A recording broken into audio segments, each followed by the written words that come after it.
संत शिरोमणी नामदेव विठ्ठल मंदिर सिडको येथे आषाढी एकादशी निमित्त विविध कार्यक्रमांचे आयोजन। सिडको येथील संत शिरोमणी नामदेव विठ्ठल मंदिरात आषाढी एकादशी निमित्त विविध धार्मिक आणि सांस्कृतिक कार्यक्रमांचे भव्य आयोजन करण्यात आले। मंदिरात भाविकांच्या मोठ्या संख्येने उपस्थित हरिपाठ, भजन, कीर्तन आणि महाप्रसादाचे आयोजन करण्यात येते।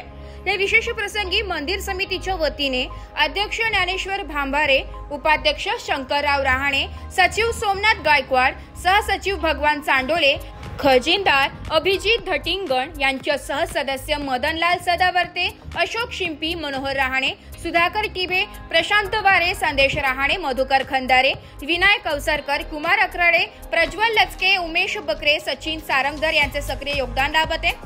या कार्यक्रमावेळी अध्यक्ष ज्ञानेश्वर भांबारे यांनी येत्या 16 जुलैपासून अखंड हरिनाम सप्ताहाचे आयोजन करण्यात येणार असल्याची माहिती दिली आहे। या सप्ताहात अखंड हरिपाठ, नामस्मरण, कीर्तन सेवा आदी कार्यक्रमांचे आयोजन करण्यात येणार असून सर्व भाविकांनी या भक्तिमय सप्ताहात उपस्थित राहावे असे आवाहन त्यांनी यावेळी केले। मंदिरात सध्या भक्तिभावाचे वातावरण असून विठ्ठल भक्तांनी मोठ्या संख्येने सहभागी होऊन उत्सवाचे धार्मिक महत्त्व अधोरेखित केले। ब्युरो रिपोर्ट, नाशिक लोकशाही न्यूज, नाशिक।